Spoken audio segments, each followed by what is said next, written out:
Assalamualaikum warahmatullahi wabarakatuh. Salam sejahtera bagi kita semua. Shalom, Om Swastiastu, Namo Buddhaya. Pada kesempatan kali ini, perkenankan saya selaku moderator dari presentasi kelompok 2 mata kuliah Pancasila untuk memperkenalkan diri sekaligus memperkenalkan para presentator dari kelompok 2. Pertama, dimulai dari diri saya. Perkenalkan, nama saya Najah Najia Sarima. Saya selaku moderator dari presentasi kali ini sekaligus sebagai presentator. Kemudian ada Oktavia Suci Ramadhani selaku presentator. Kemudian ada Syakira Oktaviani selaku presentator. Kemudian ada Wangi Safrin Maulani selaku presentator. Dan yang terakhir ada Wawan Steven selaku presentator.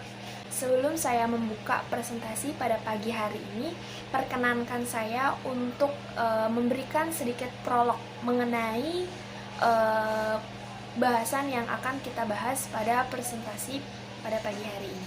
Yang kemudian akan dilanjutkan langsung dengan presentasi pertama yang dimulai oleh saya sendiri. Berasal dari bahasa Sanskerta, yaitu berasal dari kata panca dan juga sila. Panca yang berarti 5 dan sila yang artinya dasar. Jadi secara kebahasaan, Pancasila dapat diartikan sebagai 5 dasar. Kedudukan Pancasila di negara Indonesia adalah sebagai dasar negara. Selain sebagai dasar negara, Pancasila juga dijadikan sebagai pandangan hidup oleh masyarakat Indonesia di segala aspek.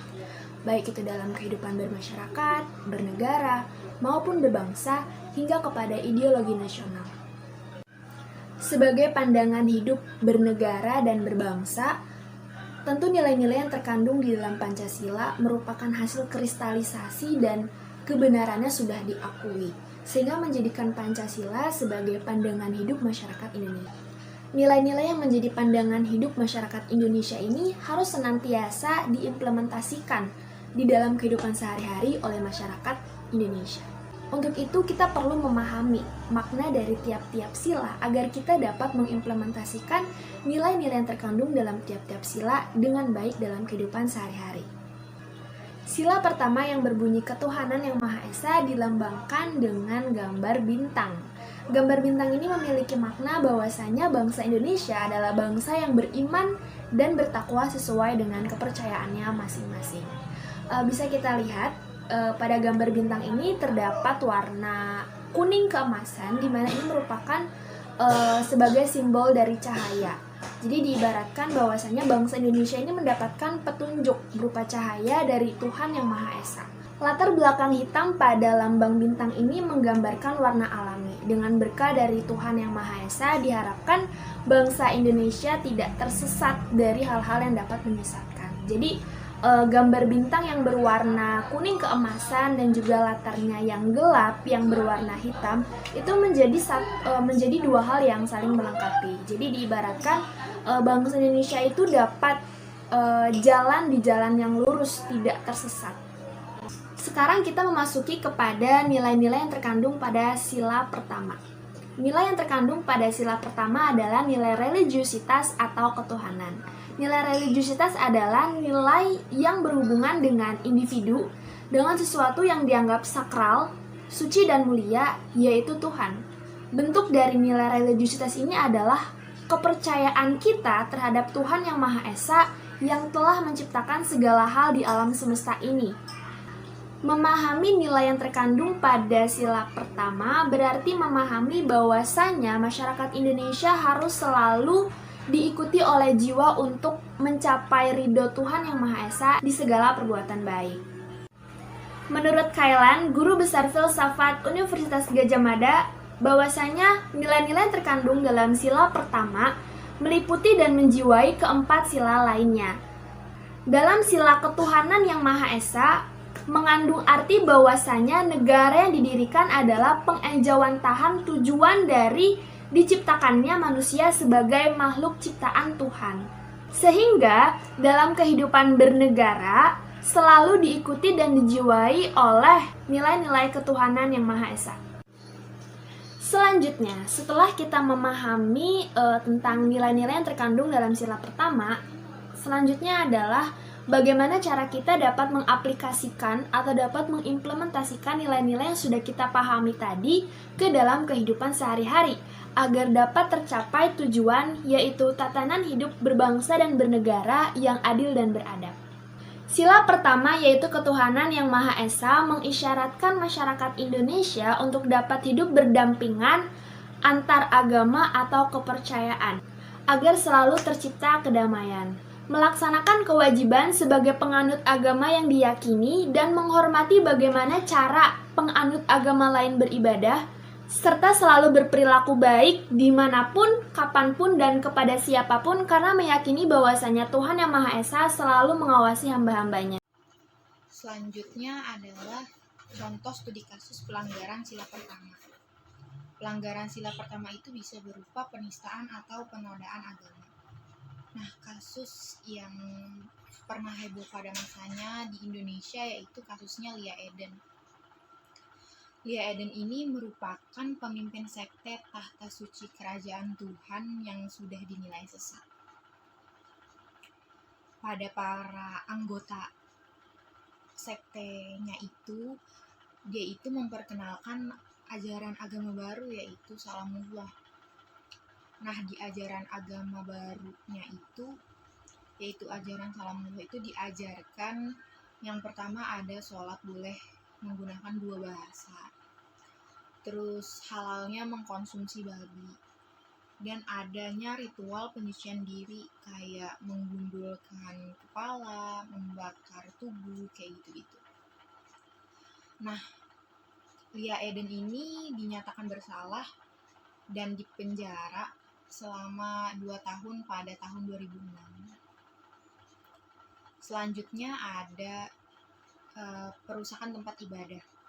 Kalian tahu nggak sih pengeboman yang terjadi di gereja katedral di Makassar pada tahun kemarin, tahun 2021. Nah, itu tuh termasuk contoh kasus pelanggaran sila pertama, yaitu perusakan tempat ibadah. Nah, pada kasus pengeboman di gereja katedral di Makassar ini, pengebomannya itu dilakukan setelah acara misa kedua itu selesai. Dan ledakannya itu cukup besar dan terekam CCTV. Pengeboman ini diduga bom bunuh diri karena dua terduga pelakunya itu tewas di tempat dan ada 20 orang yang luka-luka. Nah, materi kita yang kedua yaitu sila kedua dalam Pancasila yang berbunyi kemanusiaan yang adil dan beradab. Kita jelas sudah tahu ya, dan jelas juga sudah hafal mengenai bunyi-bunyi Pancasila dari sila pertama hingga sila terakhir. Mungkin sejak lama ya, sejak zaman sekolah dasar, karena itu merupakan salah satu hal yang basic, hal yang dasar yang kita pelajarin. Nah, tapi walaupun udah hafal, apa kita udah benar-benar paham mengenai makna-maknanya?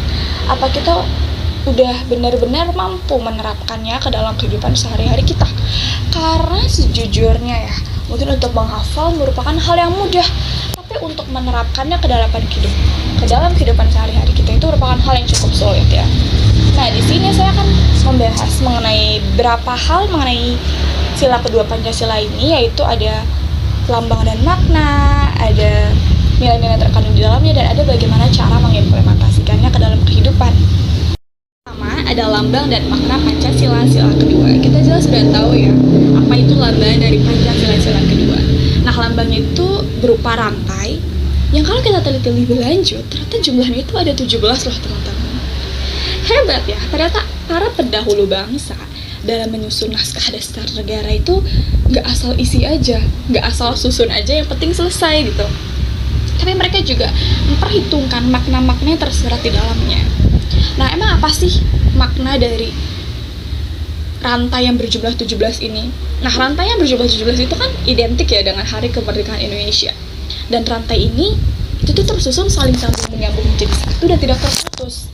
Itu tuh digambarkan bahwa kita sebagai generasi penerus bangsa hendaknya saling bahu-membahu, saling tolong-menolong, saling membantu dalam mewujudkan kesejahteraan bangsa Indonesia.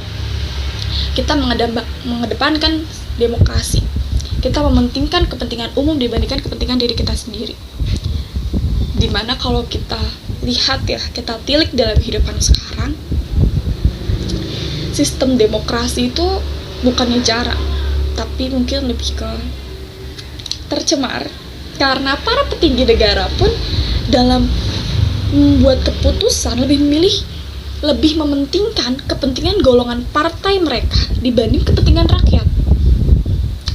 Rakyat terendah, rakyat kecil yang tidak mampu menyuarakan pendapatnya udah gak bisa ngelakuin apa-apa lagi. Mereka semakin tertindas. Istilahnya mungkin si kaya semakin kaya, si miskin semakin miskin gitu. Ditambah lagi sekarang udah masuk ya arus globalisasi. Kita sebagai manusia menjadi makhluk individualis, dimana selama kepentingan kita tidak terusik, kita masa bodoh dengan kepentingan orang lain gitu. Kita udah gak peduli lagi dengan mereka. Disinilah peran kita sebagai mahasiswa, sebagai pelajar yang sedang mengenyam pendidikan, hendaknya mampu mengembalikan nilai-nilai Pancasila yang telah luntur.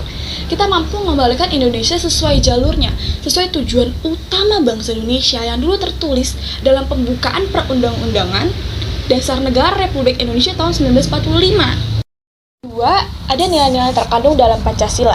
Nilai-nilai Pancasila seperti nilai ketuhanan, kemanusiaan, persatuan, kerakyatan, dan keadilan itu merupakan nilai yang bersifat universal dan objektif. Artinya bahwa nilai-nilai ini dapat diakui dan dipakai oleh negara lainnya, nggak khusus cuma untuk bangsa Indonesia aja gitu. Tapi Pancasila juga memiliki nilai-nilai yang bersifat subjektif, di mana nilai Pancasila itu terikat dengan nilai pendukung Pancasila itu sendiri. Nilai pendukung Pancasila itu apa? Itu ada masyarakat dan bangsa Indonesia. Nilai kemanusiaan yang adil. Artinya adil di sini itu kan sama ya, seimbang, tidak berat sebelah. Kita sebagai manusia hendaknya harus adil terhadap hubungan dengan diri kita sendiri, dengan manusia lainnya, dengan bangsa dan negaranya, dengan lingkungan sekitarnya, juga dengan Tuhan yang telah menciptakannya. Ternyata nilai-nilai dan Pancasila ini dari nilai sila pertama hingga nilai sila kelima itu memiliki hubungan, mereka saling terikat gitu. Seperti misalnya nilai dari sila kedua, kemanusiaan yang adil dan beradab itu dijiwai oleh nilai sila pertama, ketuhanan yang Maha Esa. Seperti misalnya kita sebagai manusia hendaknya menjunjung tinggi harkat dan martabat manusia lainnya sebagai makhluk Tuhan yang beradab. Saat kita dilahirkan, kita telah mendapatkan hak ya, hak dari Tuhan yang Maha Esa, di mana hak tersebut tidak dapat diganggu-gugat oleh orang lain atau bahkan negara, nggak bisa ditukar, nggak bisa diganti dengan apapun. Kita harus menjunjung tinggi persamaan hak ya, nggak ada yang namanya perbedaan. Jadi semua hak manusia itu sama. Misalnya seperti agama Kristen, karena di agama minoritas di Indonesia haknya lebih sedikit dibandingkan hak agama mayoritas Indonesia, agama Islam gitu. Itu nggak ada yang kayak gitu. Atau misalnya si kaya, karena dia lebih kaya ya, itu didahulukan kepentingannya, didahulukan haknya. Itu juga nggak ada kayak gitu. Karena semuanya sama. Dalam mewujudkan nilai kemanusiaan ini ya, kita hendaknya mengembangkan semangat saling menghargai dan toleransi. Lalu yang ketiga, yang terakhir, ada contoh pengimplementasian ke dalam kehidupan sehari-hari ya. Saya punya 4 contoh, dimana contoh pertamanya itu kita harus mengakui persamaan derajat, persamaan hak, dan persamaan kewajiban antar sesama manusia.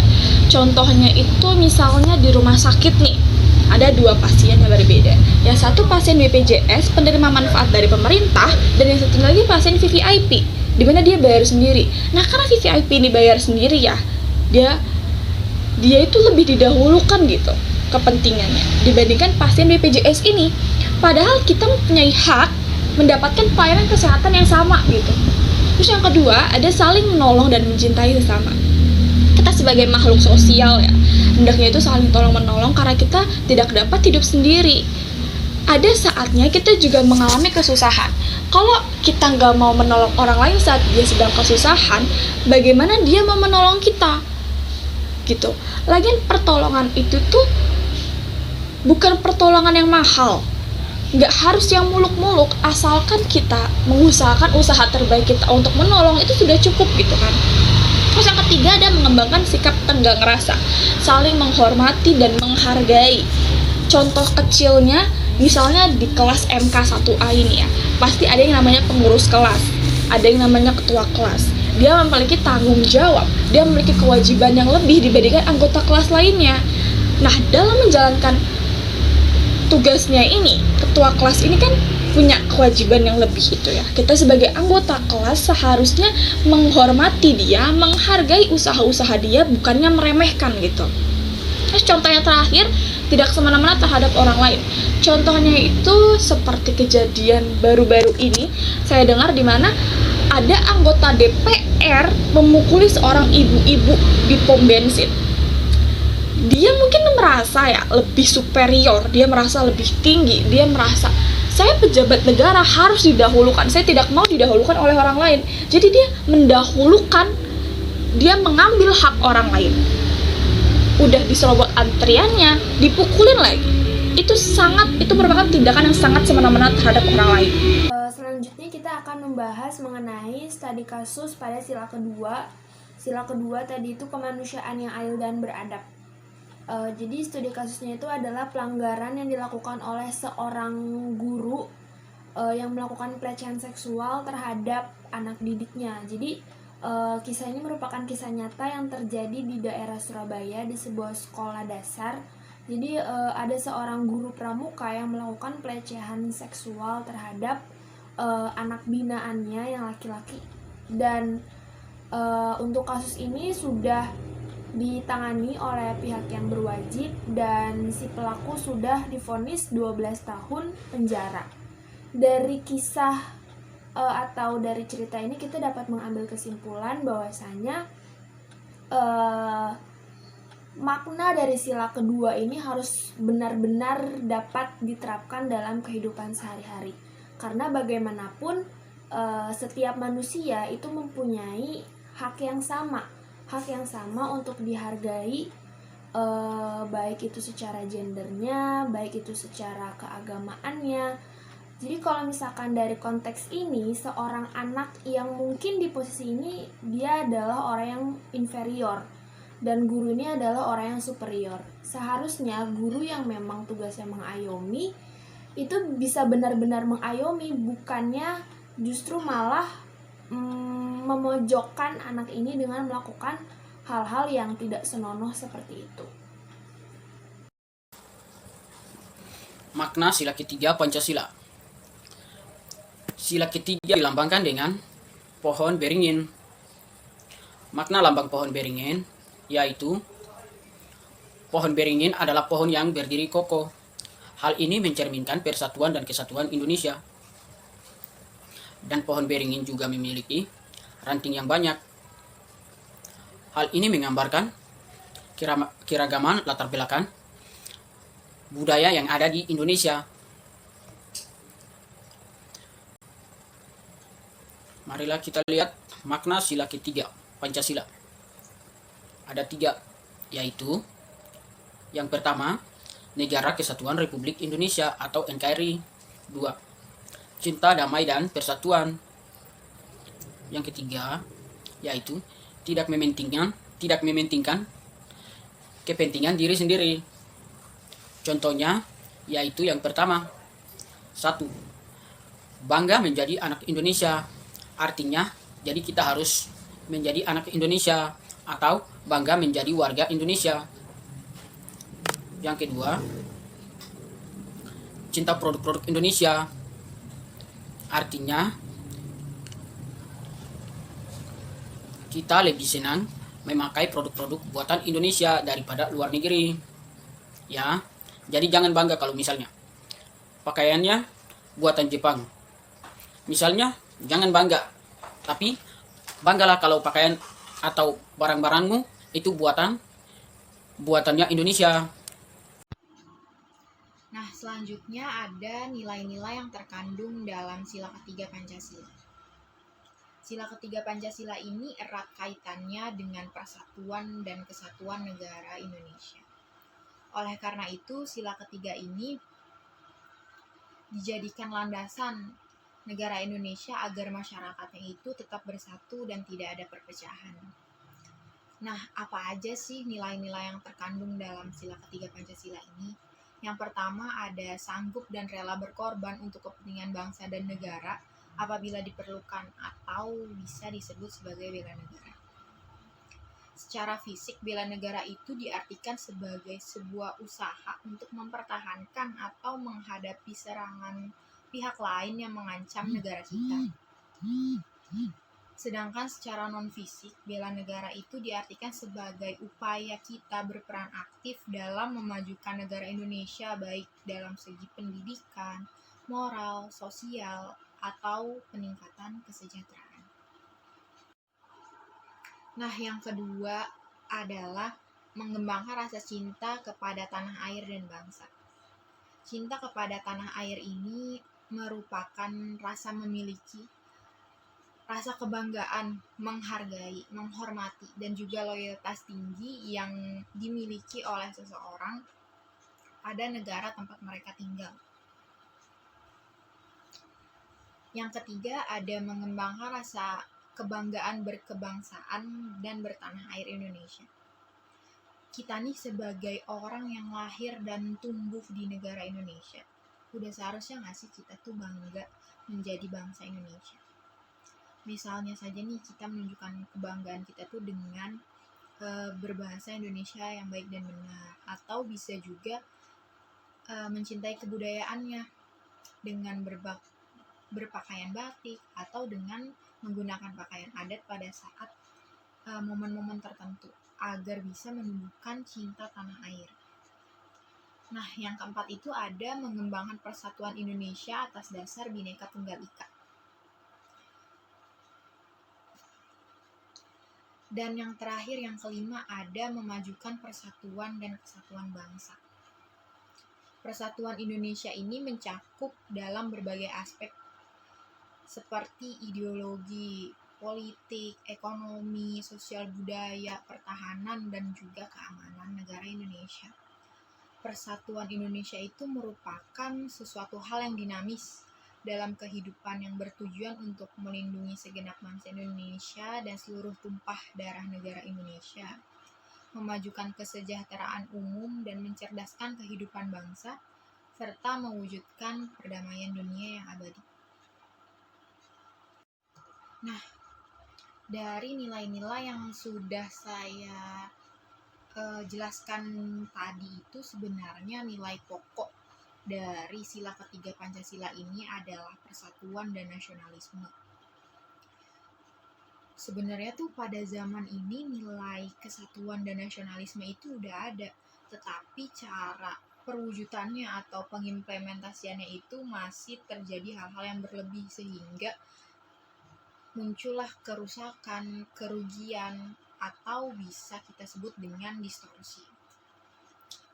Nasionalisme atau cinta kepada tanah air ini harus diungkapkan dengan etika atau norma-norma yang sesuai, atau bisa juga dengan berpedoman pada Pancasila itu sendiri. Karena Pancasila itu sebagai pandangan hidup dan dasar negara, serta ideologi negara, sehingga perwujudan rasa cinta atau nasionalisme yang kita timbulkan itu adalah nasionalisme secara luas, bukan secara sempit. Contoh nasionalisme secara luas itu adalah cinta pada bangsa sendiri, tapi juga masih menghargai bangsa-bangsa lain. Terus ada juga kita itu nggak menolak budaya asing yang masuk ke negara kita, tetapi kita juga tidak menerima budaya tersebut secara membabi buta. Yang artinya semua budaya yang masuk di negara kita itu harus bisa disaring dengan menggunakan nilai-nilai Pancasila yang tadi. Seperti itu. Baik, materi selanjutnya adalah implementasi dari sila ketiga Pancasila dalam kehidupan sehari-hari. Yang pertama ada mengembangkan rasa cinta kepada tanah air dan bangsa. Contoh dari pengamalan yang dapat diterapkan yaitu dengan membeli produk dalam negeri atau buatan masyarakat Indonesia sendiri. Dengan begitu, maka kehidupan perekonomian rakyat menjadi makin baik dan kesejahteraannya pun juga semakin meningkat. Dalam butir selanjutnya yang berbunyi mengembangkan persatuan Indonesia atas dasar Bhinneka Tunggal Ika. Contoh dari pengamalan tersebut adalah dengan menggunakan bahasa persatuan, yakni bahasa Indonesia dalam kehidupan sehari-hari. Apalagi masyarakat kita dengan beragam suku, dengan kekayaan budaya berupa bahasa daerah masing-masing yang berbeda. Bahasa Indonesia juga diperlukan agar terciptanya komunikasi yang baik dan tidak terjadi kesalahpahaman. Kemudian yang selanjutnya itu ada memajukan pergaulan demi persatuan dan kesatuan bangsa. Contoh pengamalannya itu adalah dengan saling berinteraksi dengan semua teman tanpa memandang suku dan asal mereka. Walaupun berbeda-beda suku, seharusnya tidak menjadi batas dalam bergaul karena adanya bahasa persatuan yaitu bahasa Indonesia. Kemudian, contoh lain dari sila ketiga ini adalah mengembangkan rasa kebanggaan, berkebangsaan, dan bertanah air Indonesia, yaitu dengan memakai bahasa Indonesia, memakai produk dalam negeri, juga mempromosikan keindahan alam Indonesia agar pariwisata negara ini semakin maju. Baik, pada sila ketiga ini yang berbunyi Persatuan Indonesia yang mengandung arti dari kesatuan dan persatuan rakyat Indonesia untuk membina rasa nasionalisme dan mengutamakan persatuan seluruh Indonesia, menghargai agama, suku, budaya, dan ras, serta rela berkorban untuk negara dan bangsa. Contoh dari penyimpangan dari sila ketiga ini yaitu seperti perang antar suku, tawuran antar pelajar, kemudian banyaknya aliran-aliran sesat yang muncul, dan sebagainya. Selanjutnya di sini saya akan menjelaskan contoh dari penyimpangan. Yang pertama itu adalah tawuran. Kalian tahu nggak sih tawuran itu apa? Tawuran itu merupakan perilaku perkelahian yang dilakukan secara bersama-sama di mana terdapat kelompok yang menjadi pelaku dan ada juga kelompok yang menjadi korbannya. Biasanya tawuran ini menggunakan senjata tajam seperti gear, samurai, sabit, dan lainnya. Oleh karena itu, biasanya tawuran antar pelajar ini dapat menyebabkan luka yang cukup berat akibat senjata tajam dan tidak jarang jika terjadi tawuran ada yang meninggal. Seharusnya sebagai seorang pelajar sudah mengetahui mana yang baik dan mana yang buruk untuk dilakukan. Tawuran antar pelajar ini tentunya sangat meresahkan dan mengganggu ketertiban serta keamanan masyarakat di sekitar. Saat ini bukan hanya sekolah yang menjadi markas besar tempat pelaksanaannya tawuran, tetapi di jalan-jalan umum juga sering dilakukan dan merusak fasilitas-fasilitas di sekitarnya. Masalah ini bukan menjadi perkara yang baru dan jangan dianggap remeh. Padahal masalah tawuran antar pelajar akan membawa dampak yang panjang, bukan hanya bagi pelajar yang terlibat, namun juga untuk keluarga, sekolah, serta lingkungan masyarakat di sekitarnya. Perkelahian ini sering terjadi bukan dari pelajar SMA saja, tetapi juga dari pelajar SMP. Terlihat dari tahun ke tahun, jumlah perkelahian dan korbannya cenderung meningkat. Tawuran yang sering terjadi apabila dikatakan hampir setiap bulan, setiap minggu, bahkan mungkin setiap hari. Selalu terjadi perkelahian antar pelajar, yang kadang-kadang berujung dengan hilangnya nyawa seseorang dengan sia-sia. Pelajar yang seharusnya menimba ilmu di sekolah untuk masa depan yang lebih baik, untuk menjadi penerus bangsa, malah berkeliaran di luar sana. Sebagai manusia juga, kita diciptakan untuk saling mengasihi, saling menolong, dan saling menghormati. Kita diciptakan bukan untuk saling melukai atau saling membunuh. Terlebih lagi, kita hidup di negara yang sama, yaitu Negara Kesatuan Republik Indonesia atau NKRI. Marilah kita sama-sama kita bangun bangsa kita tercinta ini menjadi bangsa yang terpandang. Selanjutnya saya akan menjelaskan satu lagi tentang penyimpangan dari sila ketiga ini. Contoh penyimpangan ini adalah OPM. OPM merupakan Organisasi Papua Merdeka, yaitu sebuah gerakan nasionalis yang sudah berdiri sejak tahun 1965. Tujuan dari OPM ini adalah untuk memisahkan Papua bagian barat dari wilayah NKRI, serta ingin merdeka sendiri. Organisasi seperti ini sangat menyimpang dan termasuk pelanggaran sila ketiga, karena keinginannya untuk berpisah dari bangsa Indonesia.